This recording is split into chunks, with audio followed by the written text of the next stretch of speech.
All right, without further ado, ladies and gentlemen, boys and girls, welcome back to the Calling a Man's Answer Show, episode number 95. Without further ado, man, just introduce yourself, who you are, and what you do. What's going on, guys? My name is Jason Scoop. I'm a stand-up comedian, impressionist, actor, what have you, from New York, New York. This is where I was born and raised. And yeah, pretty much. Yeah, man, let's start with that. How did you get into doing impressions and stand-up comedy? Has it been something you've done since you were little? How did you get into it, man? I started doing impressions when I was in third grade. I would watch Saturday Night Live, and I was born 1991. So I just turned 30 in October.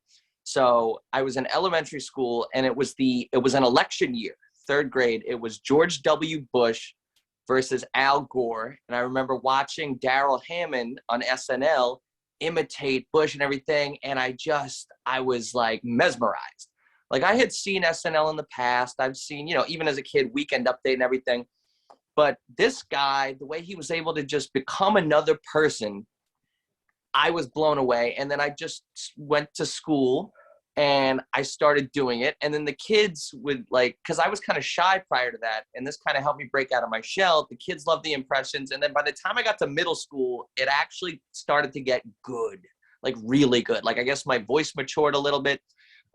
Teachers would be like, I remember my social studies teacher, she'd be like, all right, we're going to start class, but before, just you could do some impressions to get it out of your system. I love it. The class loves it. So it just, and it kind of just snowballed from there.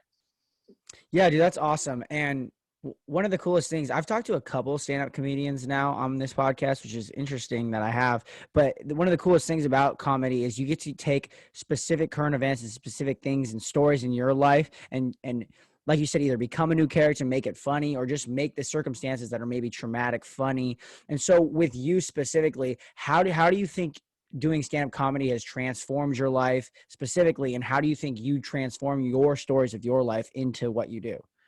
Okay. Firstly, how stand-up comedy has transformed my life is the people that I've met and the places that it has taken me are places that I never if I lived till a million years, would have ended up, like Wapakoneta, Ohio, or small towns outside of Seattle. Just it put me in touch with people that I never ever would have met. And in terms of stand-up, definitely, yeah, therapeutical. It's a way because everybody has something to say, but a lot of people just never get out and say it. They're just sitting on the couch, they're screaming at the TV. They're, on Facebook, screaming to their little, whatever their tiny, small friend group is. So to be able to have the outlet of stand-up comedy and especially how I do it, I talk about current events with the impressions. I tell stories about my own life. I talk about, pop culture, and I mix it all together. And yeah. Yes, dude. I was just watching one of your impressions of Trump in disguise, and so I totally see that. Yeah, it's a hilarious how you do it because, a lot of people do Trump, but I think you do it in a way where it's very original and unique. So that's dope. One, and second off, so I talked to this dude Trent Mabry not too long ago, and he's a stand-up comedian. And one of the coolest things about arts in general, whether it be music or even like theater, I guess you could say, acting, is it all has this sense of uniqueness and telling your own story and through it. Yeah. One of the coolest things about stand-up comedy, like you said about current events, is you can take something that people are struggling to understand and place your own twist on it and have some seriousness, but then finish it on a punchline and make everyone laugh. And so it's almost like you said, like a therapeutic session for like the world, especially across like politics and current events. Yeah. And I'm able to do things in a palatable way. Like I could perform in front of a group of people, like take Trump, for example, who hate Donald Trump. I can go up and talk about him in a way that's palatable to them. I could go into a room where they voted for him. It's 100% of the audience voted for him, and they'll love it too. Without compromising much of my own opinion, but you just tweak a little tiny thing here, a little tiny thing there, and then it works. But, going back to the impressions and how it mixes into my stand-up. I remember when I first started, people would talk shit about impressionists because a lot of impressionists, they're good at the impressions, but they're not that great at writing jokes. So it would be like, well, this would be John Travolta at McDonald's ordering coffee. And what I pride myself on is the fact that I think the joke comes first. And then if you're the impression, if you pull it off like I do, you build it into the joke. And that's that perfect marriage of the two. Like, for instance, I talk about Donald Trump. I've met Donald Trump. I have impersonated Donald Trump right in front of him. And he was like, I loved it. He's like, he's better than the pros. He is a pro. And how that happened, I just tell that story on stage. And basically, the day he announced he was running for president, the day he famously came down the escalator, I was out in New York City drinking with fellow comedian friends that night. And we're all just kind of joking about it because it was all so new. And like, what is this? Like, this is crazy. The guy from The Apprentice. And I was drinking shots of tequila. And this idea just came out of nowhere. It just came to me. I'm very blessed that it did. And I just look at my buddy Mike and I say, dude, what if I got a Trump 2016 tattoo? I had never gotten a tattoo in my life. And I literally just thought it would be silly because I kind of like, I've always idolized like the guy who walked across the Twin Towers back in the 70s because he did that artistically, but he did it just to do it. He was just compelled to do it and he did it. So I came up with the Trump tattoo idea. My buddy Mike goes, dude, if you get that shit, I'll pay for it. And then, 6 shots later, me, my whole group of comedian friends, we end up on McDougal Street. They're about to close the shop. The guy's like, oh, we closed, come back tomorrow. They're like, no, you don't get it. This guy wants to get a Trump 2016 tattoo. He literally opened the shop back up, called his tattoo artist who was about to step on the subway. He's like, this guy wants to get a Trump in 2016. It's crazy. You got to come back. We get it. It's 4 a.m. I post it on social media. Everybody thinks it's crazy, but everybody's like, oh my God, Jason, you got to use it to get publicity. It was just at the time, everybody loved it because this was so early in the game. Even New Yorkers who are diametrically opposed to Donald Trump, everybody thought it was funny. This was still so early in the game. And then, so I tweeted him, thought maybe he would see it and retweet it. He didn't see it. And then he announces he's doing a book signing. So I show up at the book signing. I show him the tattoo. And then it just went from there. I end up showing him the impression. I mean, it was incredible. That is an insane story for one, but two, if you could talk about it, like has the whole political diversion now since that, has that tattoo changed your life too, in a sense? Well, I'll tell you this. People always ask because Trump is such a divisive topic. They're like, you ever get any shit? Did anybody ever try to fight you? And honestly, I say, I don't try to hide it. I'll be short sleeve shirt. I'll be riding the New York City subway system. People see it and they'll ask about it. And then I'll tell them the story just like I just told it to you. I'll be like, you know what? It was like the day he announced I was drunk. I thought it'd be funny. And that's the truth. And then I've never, ever really had that much opposition. Even, I don't know if it's my personality, my friendliness, the way I describe it, but even people who hate him, they're like, wow, that is an amazing story. Well, too, it was before the whole polarization, right? It was before the whole, like, his actual presidency. And yeah, I mean, it was so early in the game, but even all throughout, even in his most, like, any huge controversy you could think of, this tattoo, what's crazy is that it always put a smile on someone. So even if the biggest hate, it's such a unique situation. And that's kind of the beauty of the magic, I would say, of me getting it. And I mean, some people, they'll be like, that tattoo, what a dumb tattoo. I'm like, you have an octopus going up your arm. I'm like, this led me to meet a president of the United States of America, and then they're like, damn, I can't argue that. Yeah. Well, yeah. And, a story like that too, it's like specifically for stand-up, it creates so many ways you can take it, right? Like you can take it like like you can just tell the story to your friends, but make it comical because that's what you do. And then you could also be on the biggest stage in the world and tell that story and make everybody just die laughing, right? Yeah, yeah. Yeah. And especially when if I hit every beat like this, I could stretch this story out because there's so many little details. And then when you're telling a story on stage, it's almost like a form of hypnosis. Especially like if you're good at storytelling, it's like if I move my hand here, I'll see like 300 people move their head there. If I go here, they'll go there because they're hanging on every single word. You know, it's like it's something very special, very unique, and it's difficult to describe. But when you have a really good story, I would say it's almost like a form of hypnosis. And I could say that because I've been on the other end. I've sat in an audience when somebody's up there telling a story. If you're listening to a really good storyteller, it's almost like you go into a trance or something. It's pretty incredible. Yeah. So one of the things that I do, so I'm studying to go to law school, but I'm a Mm-hmm. senior in college and I'm a double major in politics and government and philosophy, just because like that's kind of the way to get to law school, you know. Yeah. But I study. One of the things I've done is study like influential leaders or writers of the 20th century. And one of the things that you see, and I talked to Trent Mabry about this actually, another stand-up comic. I Mm-hmm. talked about one of the things you see with really, really, really famous political leaders and speakers 100 is they have the ability to one tell stories and two grab the audience and make them so captivated that they can't you can't move your eyes.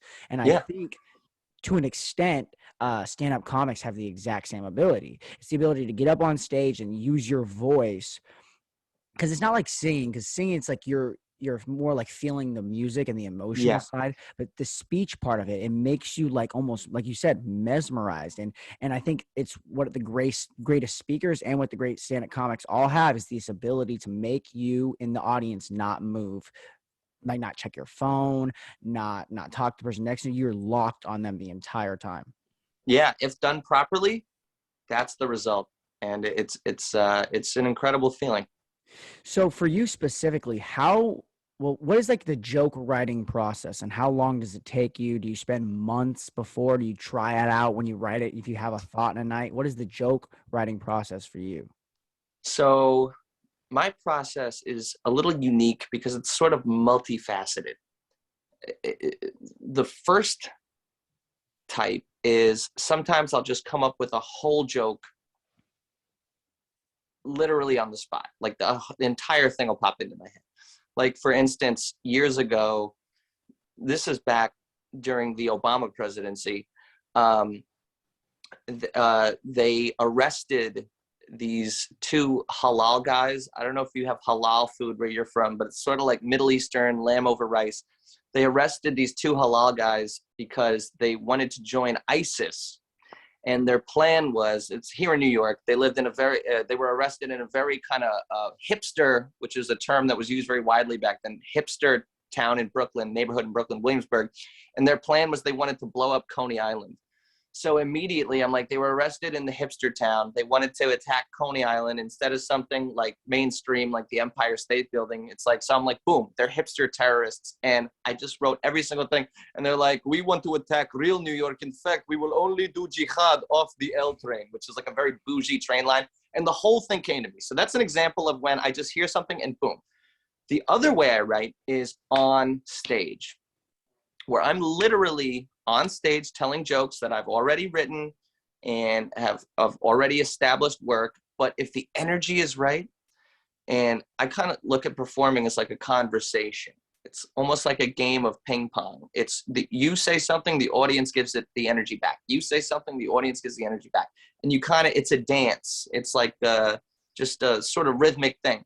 And if I find the right crowd and they're really feeling what I'm saying and I feel comfortable enough to just go, things will just come out of me. I'll get off stage and I'm like, that was great what you said about, I'm like, what? Because I don't even remember. That's why I film every set, because a lot of the stuff I come up with is just basically, I feed off the energy of the crowd and I'll literally come up with jokes on the spot. So that's the second way. And then the third way is literally just my life. Like I'll just be living, things will happen. And then like the Trump story, perfect example, makes its way to the stage. So those are my three processes. I'll hear something and boom, the whole thing will come to me. The second is on stage pretty much improvising in the moment, but I film it, and then from there I write it down, and it becomes a regular part of the act. And the third way is just living life, just being outside. Things happen. I tell the story. Obviously, you work a punchline into it. You put it into a neat package with a nice bow on top. But yeah, those are my 3 ways that I write. I don't know if you said it or if I missed it or if you didn't say it. Which way do you like mostly use? Are they all like equal, or does one have more? Which way do I mostly use?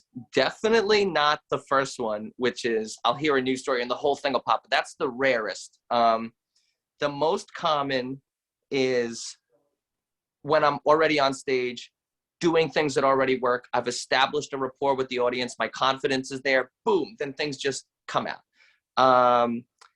And then, but I would say my most enjoyable is definitely when just life happens and then I make it to the stage. Yeah. Yeah, I feel like people always like let's say you're watching a special, right? And you're thinking like, how do these people come up with these stories? And then you think about it and you're like, you know what? Actually, some crazy shit's happened to me. And if I was funny, yeah, I'd be able to interpret it in such type of way. I want to ask you this though, because, you know, I think this is an important place to touch on. How has, like, I mean, you live in a very, very, very live scene action, right? Like, yeah, you live in the place where stand-up comedy is super, super prominent. But how has the digital age influenced you and made you successful or not? How has things like TikTok, Instagram affected your relationship to success? that is a great question, because I was running around the New York City comedy scene for years and I became popular. You know, something I heard when I first started and definitely showed itself to be true is they say comedy is like high school. There's the popular kids and there's different groups, there's different cliques. So basically I work really, really hard to rise to be in a notable place in the New York City comedy scene.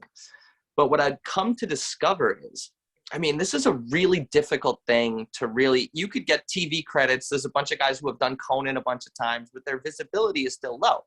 And I would always see, there was always like this little beef between like internet comics, like people on Instagram, and then TikTok came up, and then, you know, guys who are out there every night. And at one point I was on the side of like, no, you got to be true to the struggle and just do it the old school way.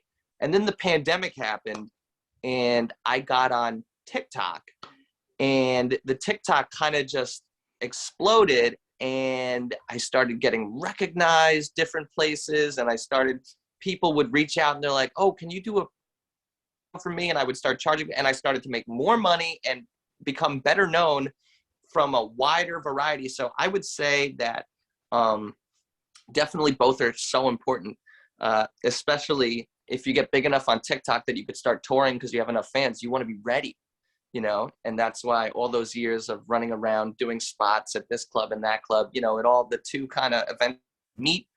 And but I mean, the internet has been huge. I can't stress enough how helpful it has been to just visibility, you know, in the country and even the world. I've done cameos for people in Canada and Australia and England. I mean, the internet, how was I going to reach those people, you know, just doing spots in like basements, you know, in the East Village? No, for sure. Yeah. And, you know, even me, like, it's funny. A lot of the people I've talked to, they started or they had a lot of prominence rise through the pandemic, right? The pandemic, like, online became everyone's immediate contact to the outside world during the pandemic. Like, and I'm thinking like quarantine 2020 is when, like, you know, it really started to flourish. Yeah. So interesting enough, like this podcast was always on the back burner. You know, it was just like something I like to do, and it wasn't even something I like to do. It was something that I accidentally did, right? And then as I started like doing it more and talking to people and stuff, and like I know some prominent people, like I would say, kind of, and so like those were the first people to come on to talk to. And then as I started, you know, reaching out to more and more people, and I started to grow a little bit, I was like, oh, okay, this is something I can build a small fan base around. Yeah. And then, you know, it's still like, to me, it's like it's still on the back burner, but like now it's like I've built a significant following to where it's like if I don't like, do my due diligence and post content and post things, I feel like I'm letting my fans down, and I know it because they reach out. And it's Yeah. almost like there's this side of social media where it's like, it's about the fans and the consumers just as much as it is about you in a sense. And Oh, 100%. if you build these fan bases and these like ginormous profiles, it's like it almost has an energy to its own, and you almost got to feed it and continuing, and then you can take it and make it influence your life in like the real world. Oh yeah, 1,000%. And I could relate. You don't want to let down the fans. Yeah, I mean, you almost start to feel, like you said, a sense of responsibility. And but obviously, and I'm sure you can relate. There's a thankfulness. You feel thankful. Um, especially when like TikTok, it just started to like I just started to get all these requests like, oh my God, I'm such a big fan of yours, or my dad is such a big fan of yours. Can you do Trump wishing him a happy birthday? And like, how much would you charge? And like my first request, I was like, I don't know, $30, $40, whatever. And then it just started to snowball. And then it's like, uh, yeah, I mean, there's definitely, it's a pretty incredible thing. Mm-hmm. Do you think that you find yourself when you're writing a joke being like, oh, when I tell that, that'd be a good TikTok to make? Yes, and vice versa. Yeah. Like there were okay, perfect example. Where it's like the other way around. I had a joke that I had done in stand up for years, and it's basically people would say, oh, Cosby in jail, he's going to get sexually assaulted, he's going to get, I don't want to use the R word, but something bad is going to happen to him. And my joke is, he's like, well, I mean, who's going to do that to that 89-year-old man? I mean, that's crazy. You know what I mean? Like, and then I would do an act out. I'm like, you're said villain, and you're walking around the yard looking for your next victim, and see a young guy, he's all tatted up. And you're like, no, I don't want that. And then you see this old blind man is like, hello, So I put that joke, just like I said to you, with a little more detail on TikTok. And then the reaction it got was crazy because there were people who had actually been to prison.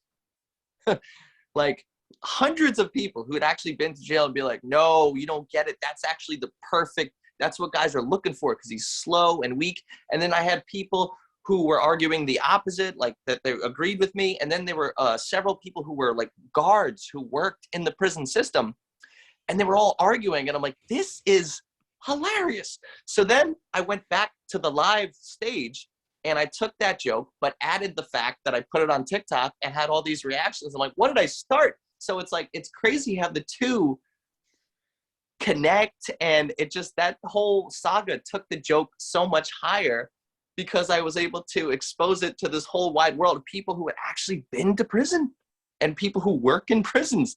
And they were arguing too. And like, no, he definitely wouldn't get raped. Oh no, he would. And they would just going at it. And like, I'm talking like dozens of comments. It was crazy. So yeah,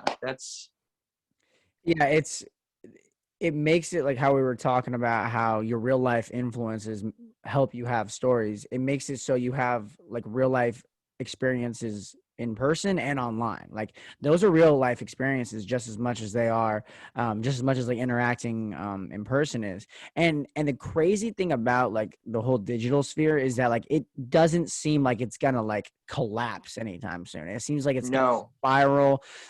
We think about Facebook or now Meta with the metaverse and how that's just gonna take virtual interconnectedness to an entirely new sphere. And I think it's important to note that while like people like me and you, we benefit from social media, there's a lot of people who, it affects, and it is not all beneficiaries. They do have some sure. detrimental effects. And one thing I was talking about on my last podcast was like specifically for like young people, like people who are in high school currently, or even in middle school, you know, especially like let's say young girls, and then all the beautiful women on TikTok who blow up just like, I don't know, lip syncing or dancing, and Yeah. then like the young kids who aren't like super like good at like video games, but they want to be a gamer, right? It Yeah. creates a sphere where you need to be super successful and popular right now, and that's just not how like life works, right? No, not at all. Yeah. And so that, I think there is some danger to like the necessary need to be a celebrity right now through these like big ass social media platforms. Yeah, I mean, I can't even imagine. Like, it's tough enough to just be in middle school, be in high school, dealing with that whole thing, and then you add the internet into it, and then people can attack you, and they're nameless and they're faceless. And honestly, I don't know how kids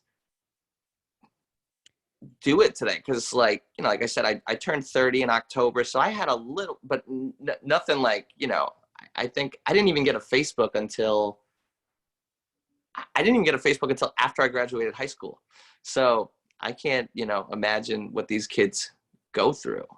No, yeah, and it's like there's a weird dynamic between that I've noticed between like starting out and like being famous. So like if you like post on TikTok and you're doing the exact same thing or like any of these platforms, but you're doing the exact same thing as someone who's famous is doing, it's cringy until you have fans, right? And that's how Yeah, like people interpret it. And so like even these kids who like are trying, you know, like people always say trying is like you have to try like you want to yeah, fail so that you can grow. Even the yeah, kids who are trying, they're not going to be famous overnight, but some of their peers did. And so it yeah, becomes interconnectedness of cringe. And it's like, all right, we all want to be celebrities right now, but it takes time for most people. So, and if yeah, you do that, you're cringy. So most people just don't.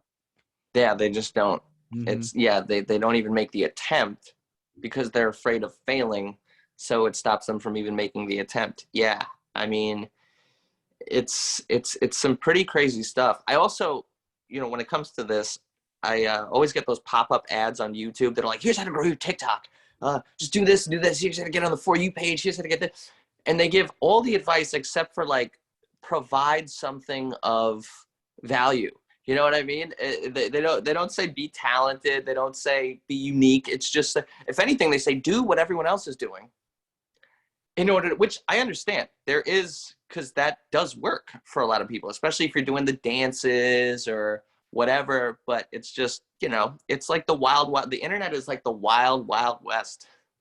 Dude, it really is. I have found that I get enthralled by people who are just doing like unique ass shit, like things that Yeah. nobody would think of, like literally things that no, like I'll give an example. Like Hmm. there was somebody I was on TikTok and I got like one of the guys I follow is just like updating everyone on the current events following the Russia-Ukraine event, you know, and Mm. how popular that is. And so me being someone who studies politics and government, it's fascinated by that stuff. So like every day I go, like if I'm just on TikTok scrolling or I just post it and it pops up, I'll watch it, you know, and it's, I feel like an old guy saying I'm watching like news things, That's uh, fine. but no, like things like that, like people who like take the system and then they throw their own creativity in it. Those are the people I become so interested in. And those are the people I want to talk to the most too, because Yeah, it's those are the people who actually can help you get successful. It's not these people who are like those people who are telling you how to be successful made their success telling people how to be successful. exactly. It's like, And the tips that they give have a short shelf life. yeah. You know, like just do what everybody else is doing, but put your own little tiny twist on it. It's like that. Maybe you can get one hit video, but then you have to maintain, Mm-hmm. you know?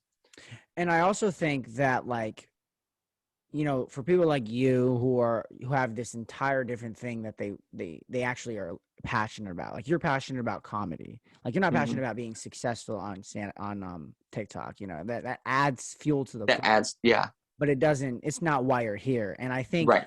there's an important distinction to make between wanting to be famous and successful and having a passion, a deep passion for something. 100%. And it shows. It It does show. shows.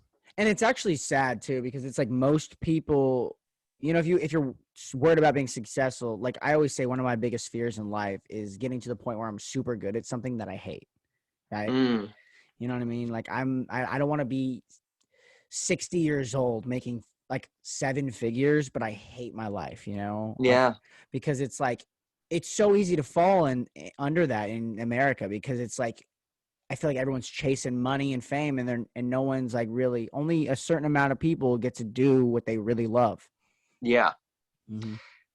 Yeah. And a lot of people, they go with the flow. They do all the things that I guess society says, you know, okay, well, high school, okay, let's go to college, let's get that degree. Now let's get the job. Now let's get the, you know, wife and kids, husband, whatever.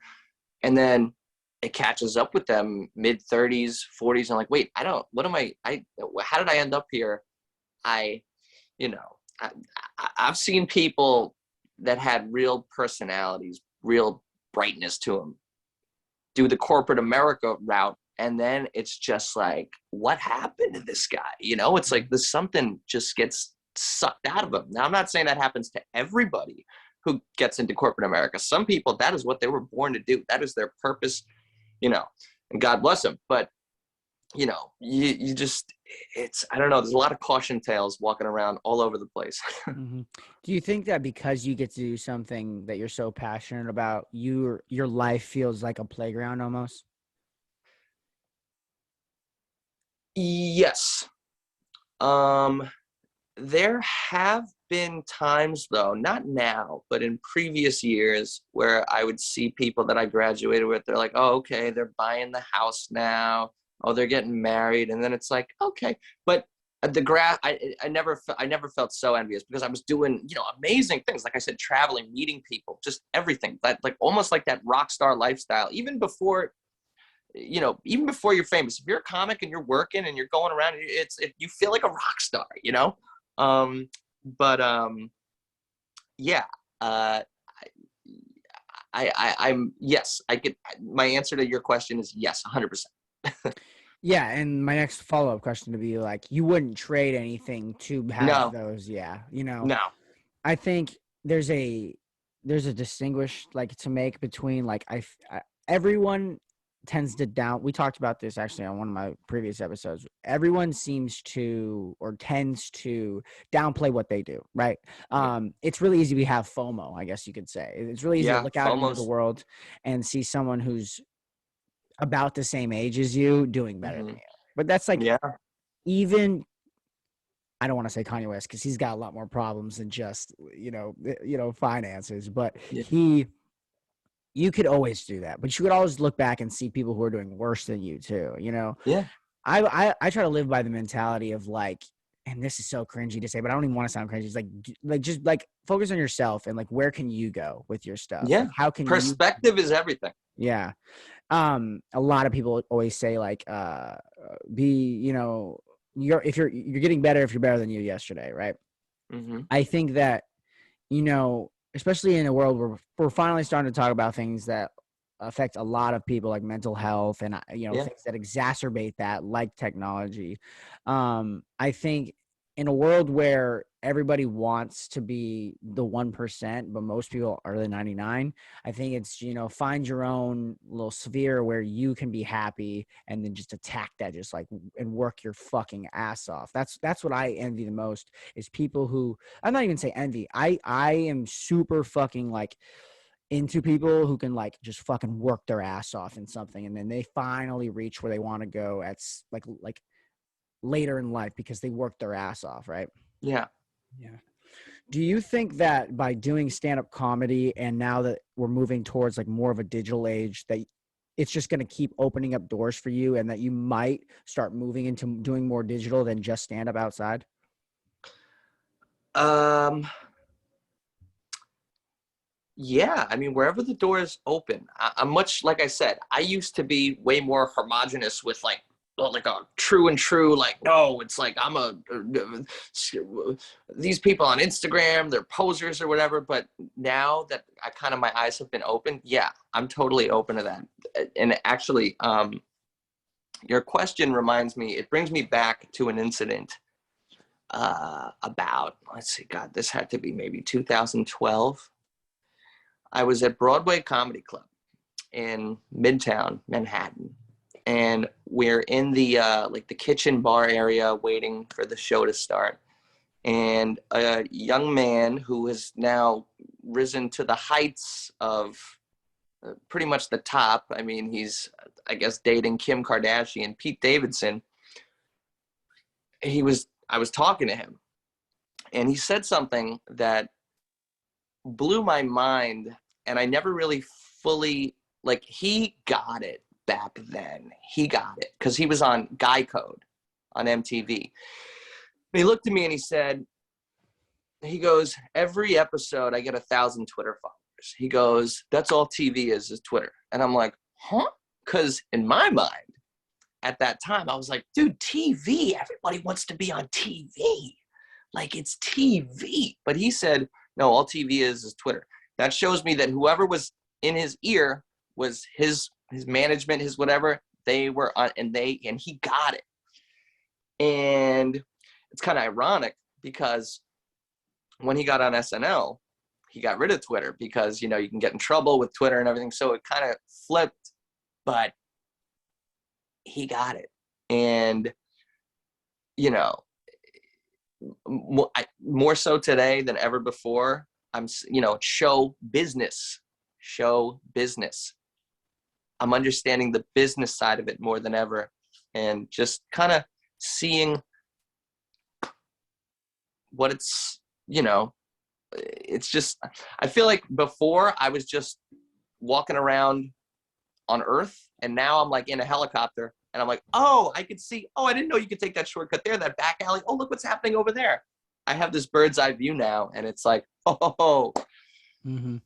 No, yes, like Pete Davidson, like what a situation he's in right now. But we can talk about that in a little bit. But Sure. you know, just like having perspective, and I think for a lot of those people who like, you know, who are like either in the industry or like really tied into the industry, they get it, like you said, before anybody else does. Like they know what the next thing is before the next thing is there.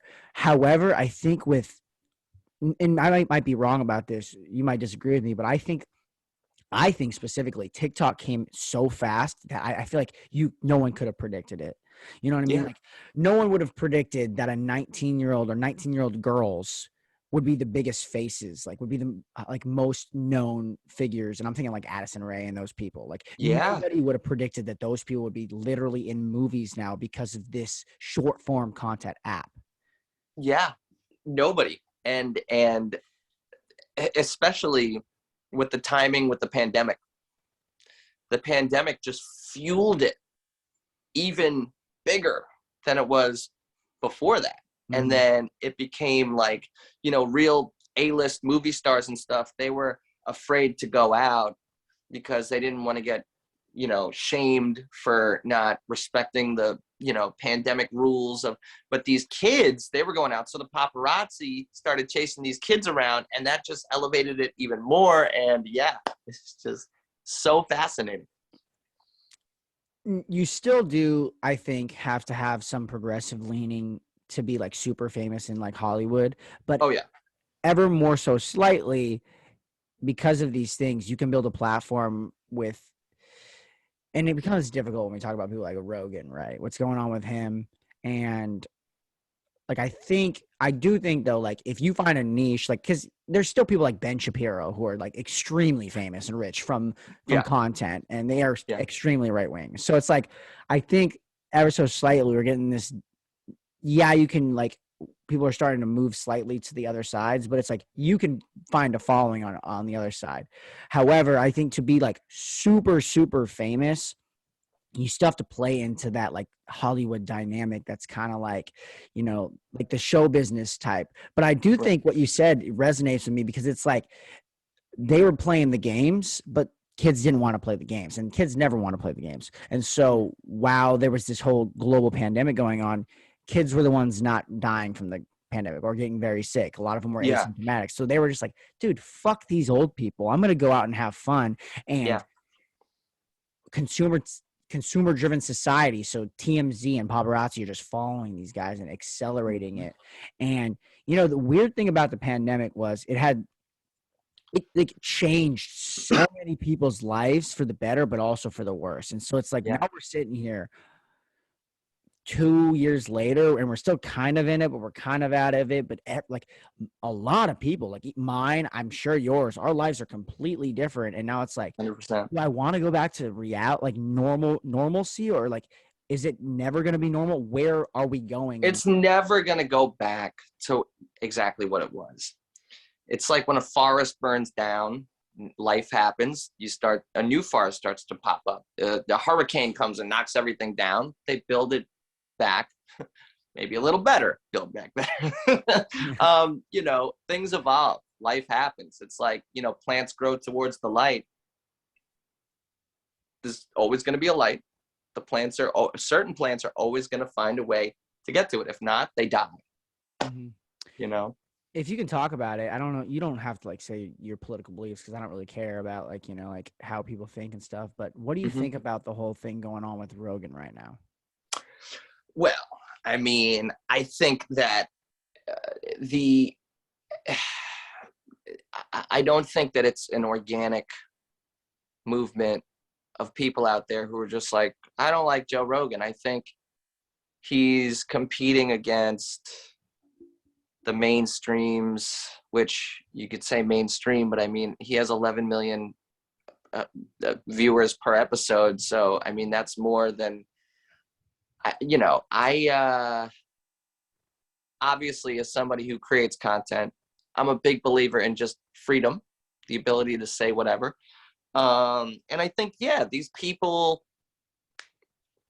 what you said, like Hollywood, to break through that mainstream, you got to kind of play by their rules a little bit. And, I mean, Rogan isn't even he's not even, I don't think he identifies as a Republican or anything, but he definitely is against the vaccine, and he had that doctor on, and, I'm neither here nor there on that when it comes to the vaccine.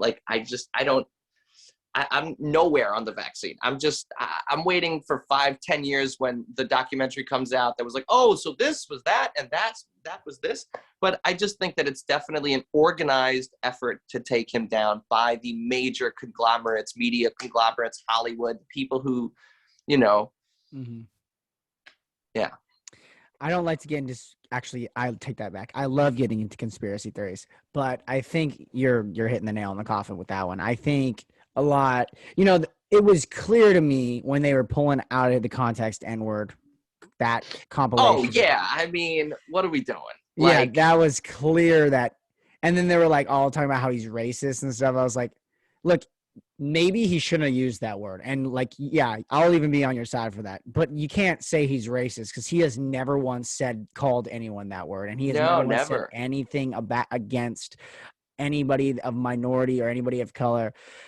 And so I saw this thing on TikTok. I don't know who made it, so shout out that guy. But he made this thing, and it was this compilation of people's the mainstream media saying Joe Rogan was a racist, he's the far right, and it was right after it'd be Joe Rogan saying something super progressive, and it was just this funny thing. And I posted on my Instagram, because I was like, oh, my following might love to see this. And so I posted that, and people were a lot of my friends were like, dude, that is hilarious.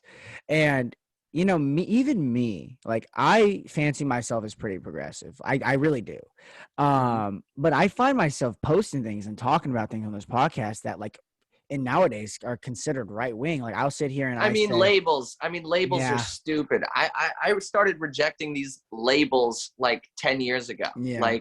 I just, and I don't know. I've come to believe that neither side as a whole really stands for anything besides their team winning in whatever. There's take for instance Trump again. I feel like Trump melted a lot of people's brains on both sides. The people who love him, their brains melted. The people who hate him, their brains obliterated. And I always say, I'm the same guy now that I was in June 2015. I feel the same way about everything. I didn't fall into the outrage of everything, but so, yeah, I mean, these labels are silly.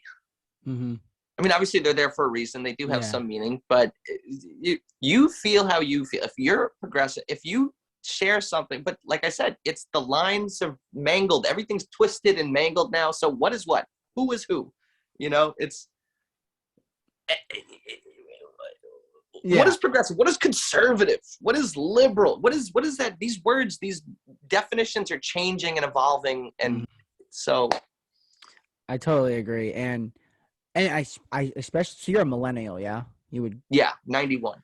So I think because I would technically be Gen Z then. Hmm. I guess I'm like right at the cusp of Gen Z because I'm a senior in college. I'm about to be 22 in like a month, less than a month. So I'm right there. And then everyone younger than me is Gen Z. I think one thing that is difference between our generations is when Trump came into office specifically and when all this shit started boiling over, most millennials and people older than them were already like, not that they were going to believe what they're going to believe, but they were already confined in their minds and how to think for themselves. Yeah. I think for like my generation coming to age at this time, and like I was 16 when Trump came into office. Yeah. I If I hadn't gone to a liberal arts school and been in classes that had deemed me oppressive and as the enemy because I'm a white man, I wouldn't have had the ability to critically think for myself and be a free thinker. And I'm very happy that I was able to like, learn for myself and think for myself. And even this podcast has helped me tremendously. Yeah.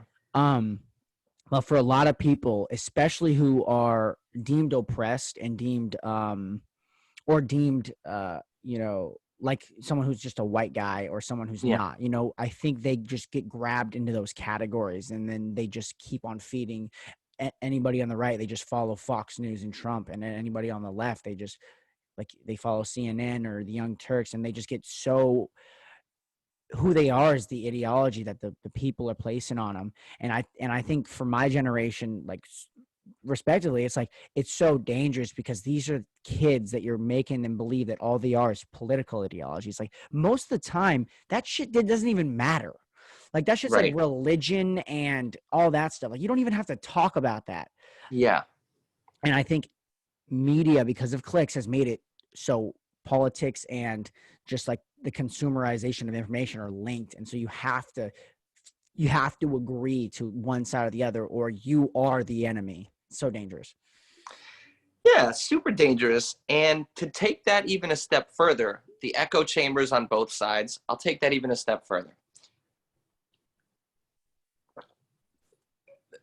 People who feel so strongly one way, people who feel so strongly the other way, do they even really feel that way? And the reason I say that is this. My sort of coming of age years, middle school, high school, George W. Bush. I hated George W. Bush. George W. Bush, worst president ever. We hated Bush. His approval rating was like 2. Okay. Trump becomes president. Michelle Obama shares a Jolly Rancher with George W. Bush. People who hate Trump, oh my God, Bush, forget the war in Iraq, forget Hurricane Katrina, everything. Michelle Obama shared a Jolly Rancher with George Bush. He's not Donald Trump. He's not Orange Hitler. George W. Bush is a hero. So what does anybody stand for? This is why I say I pride myself that I'm the same guy in 2022, February 2022, that I was in June 2015 when Orange Man came down the escalator. I haven't changed. A lot of people went nuts on all the sides, but I haven't changed. I still feel the same way about George W. Bush. And when Trump was leaving office, I went on Facebook and I said, I rarely use Facebook anymore, but I went on Facebook and I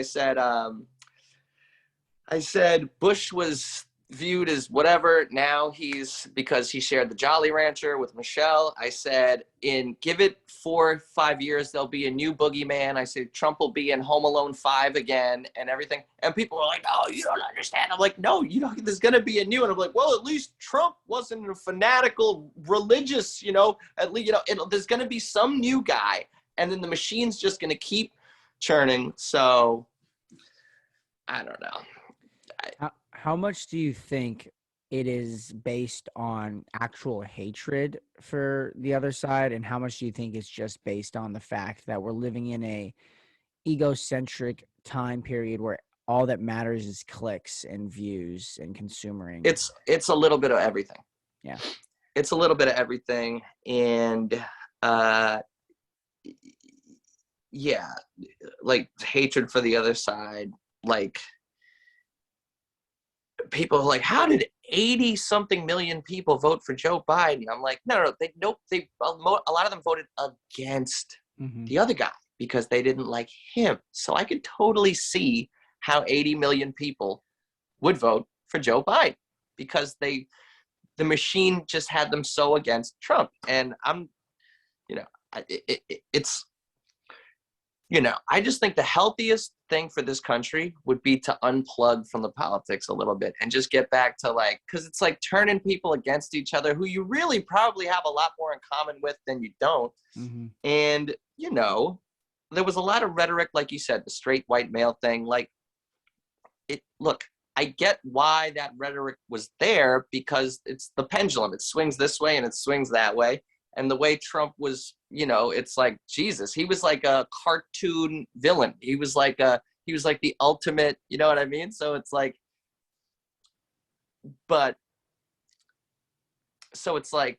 I get how the wokeness, which is another term that I don't like to use because I feel like real woke is you could just say you're woke. What does woke mean? Because you could feel one way and say, I'm real woke because I'm, and then you could be more traditional, like what everybody else says is woke. So it's like, what is woke?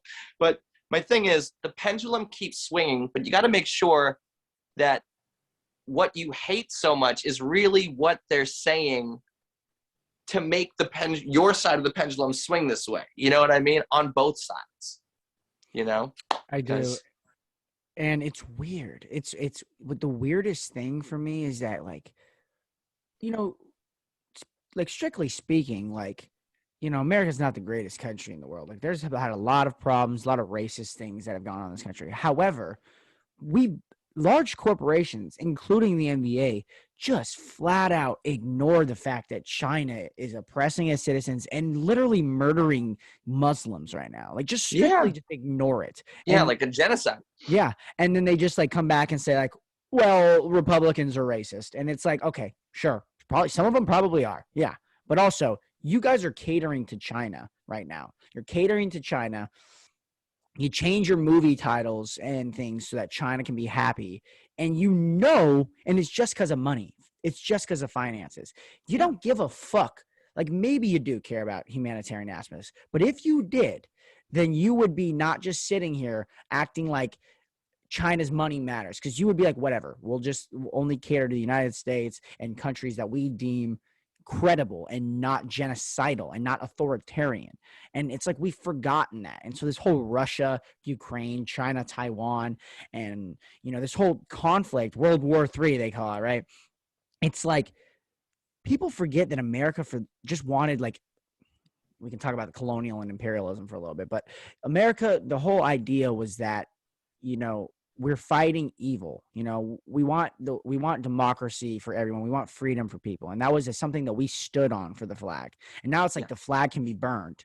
The flag can be stepped on. And it's like, what does that mean? Are you guys okay with authoritarian coming here? Like, what do you want? What does that mean? Because the flag for people like Frederick Douglass and for people like Martin Luther King stood for, let's bring everybody to an equal standpoint. Let's make women, Jews, Mexicans, blacks. Let's make everyone equal with whites, and let's make a world where everyone can be free. And now it's like, no, we can just kill those people if they don't agree with us. It's like, what are you doing, bro?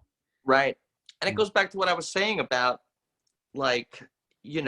when it's riots and this, that, and the other over, what have you versus the Capitol. And then it's like, oh my God, the capital, that's our precious capital.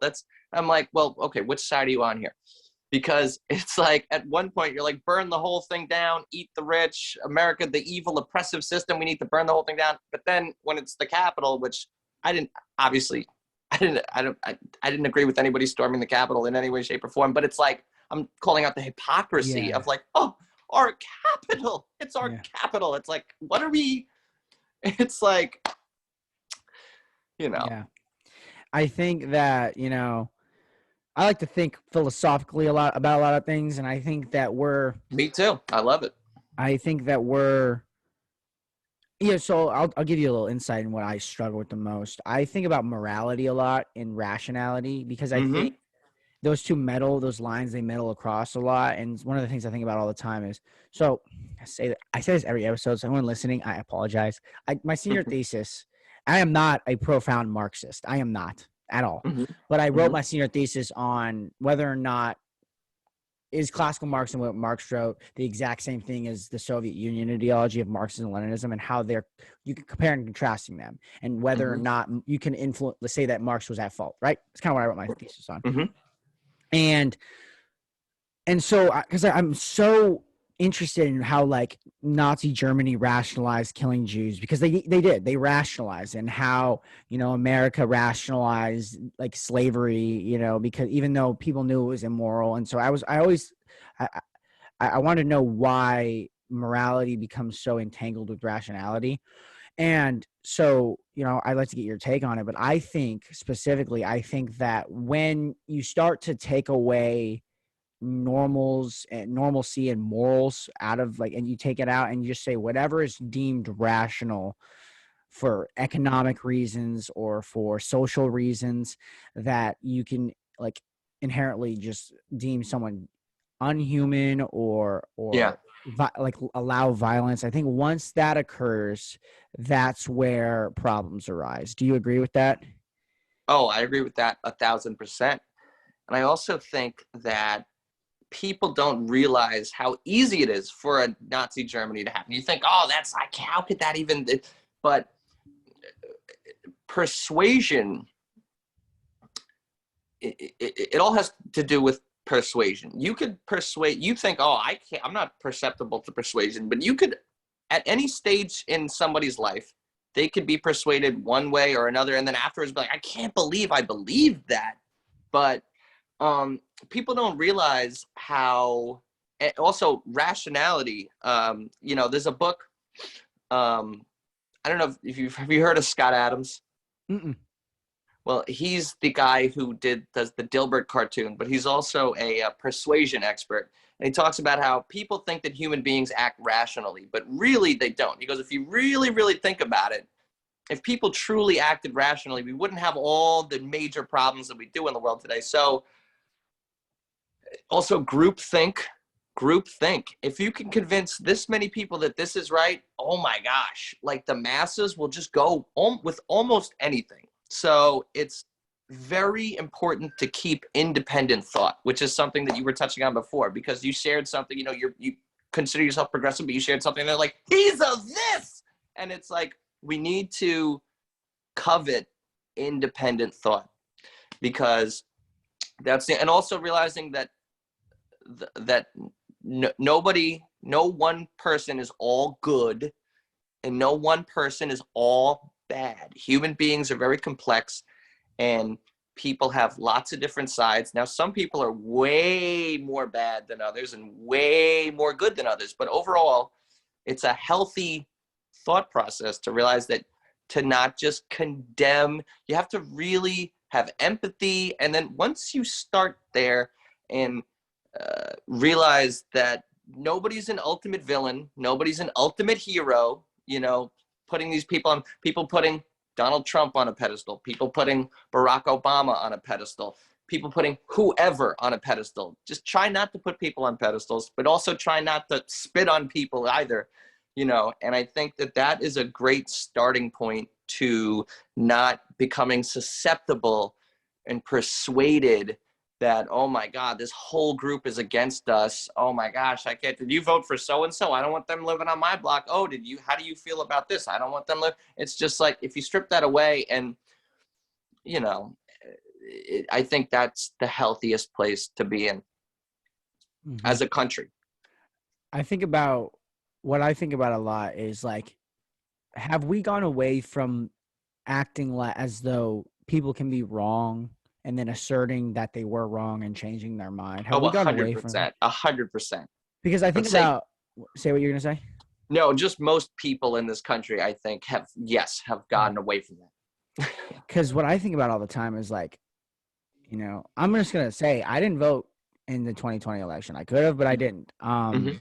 So I didn't vote for Biden. I didn't vote for Trump. But like, people Mm-hmm. always say that like, oh, Biden spoke at a former KKK man rally or whatever, and it's like, yeah, if that guy was like, I mean, we know he was, but that guy was a Democrat in office, and it's like, wouldn't you like like that guy if he was like, hey, when I was youth, I was a racist, I was a bigot, and it was because of the society I grew up in. But now, as I got older, I started to think more about it, and I realized I was wrong, and I want to spend the rest Yeah, of my life fixing how people can get trapped in that. Wouldn't that's isn't a that what beautiful you thing. want? Wouldn't you want that? But I think now it's like, oh no, he's associated with evil, and so he's now evil.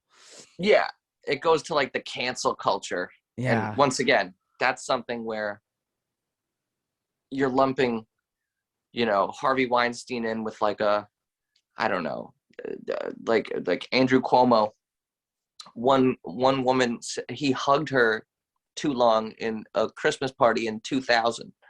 And I'm like, but that he's now lumped in with Harvey Weinstein. It's like, we just need to differentiate things. And you know what I mean? Like a Mhm. hug in the year 2000. Now I understand if she was upset, God bless her, but you can't lump a hug a year before the towers came down to Harvey Weinstein. You just can't, because that's a very dangerous place to be.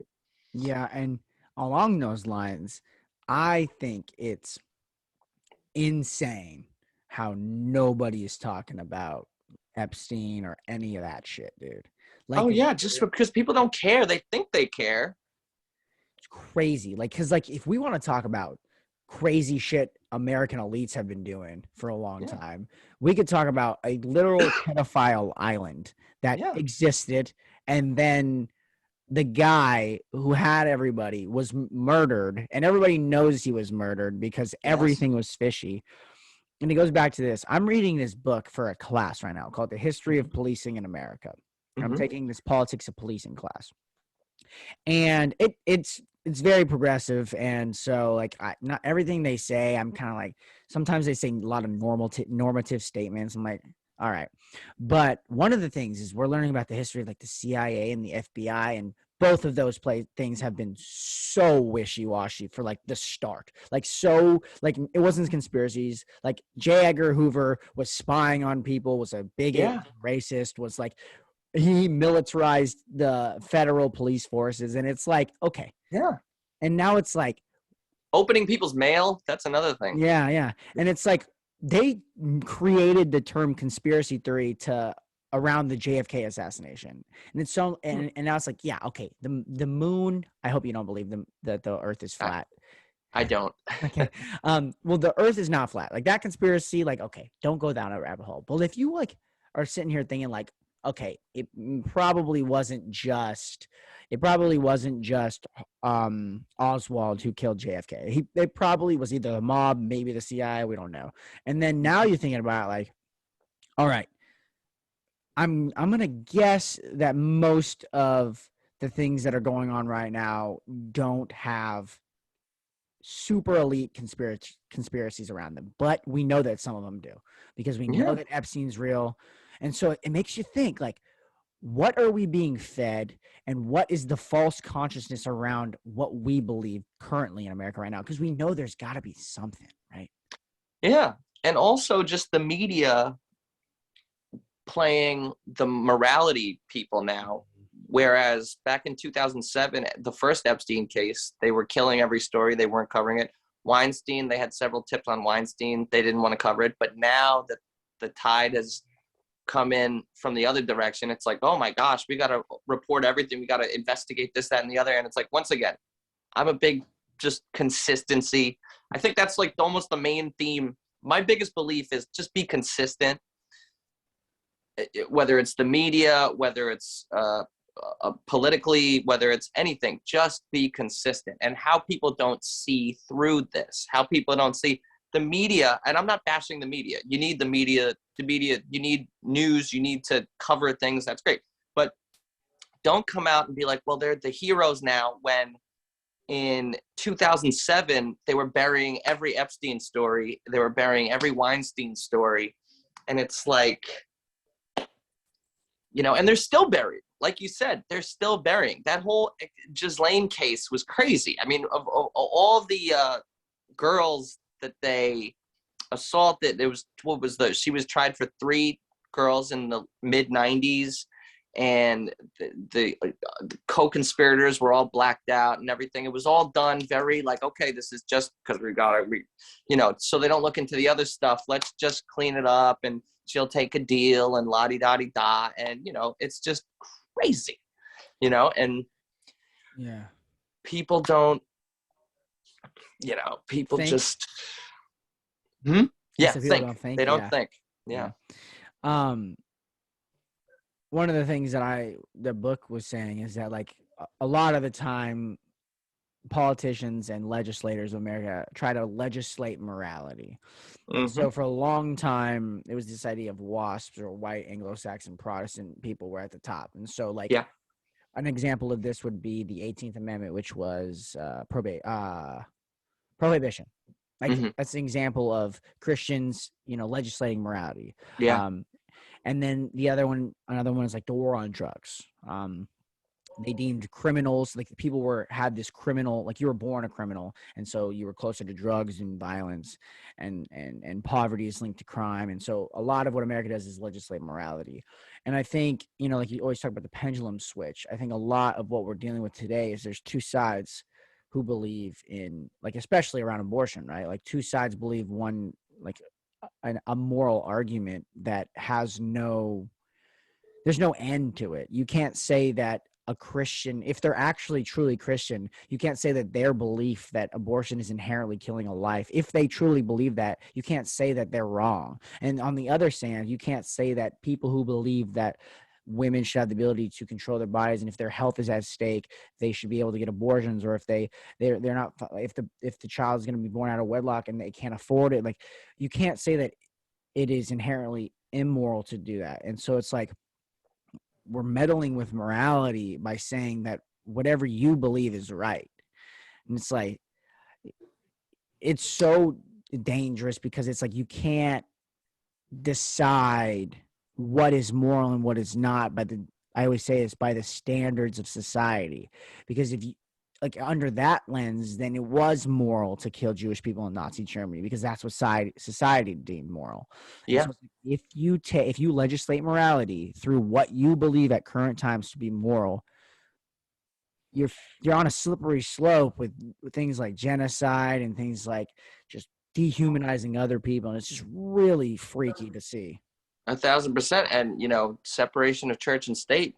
Yeah. That's that's the founding fathers. And you should stick to that.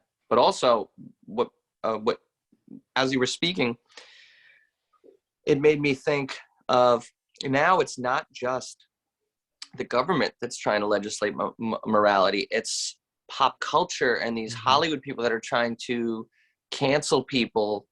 This mob of it's like puritanical, it's like liberals, which liberals that I grew up with was like freedom and just like do your thing and da da da da. And obviously that could have been a little too accepting with certain things of like the Weinsteins and whatever, but it's just like,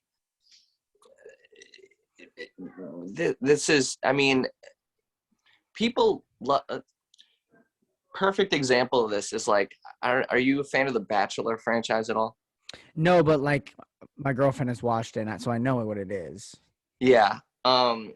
Just they're like going after every contestant. This one contestant, she took a picture, and in like the way behind her was like a piece of a Confederate flag. Now, this wasn't her Confederate flag. She was at a friend's apartment and they were trying to get rid of her. And it's like, so you see what I'm saying, where it's like, it's not just, obviously it's more dangerous for the government to be doing it, but just people just need to take a chill pill with, like, everyone's throwing stones, but it's like, look in the mirror. Who are you? It's like, we need to really take a breath, because if it's the government doing it and the citizenship, and like people being canceled and shamed and everything on social media, it's like the breakdown of society. It's like the complete and utter collapse. It's like scary stuff.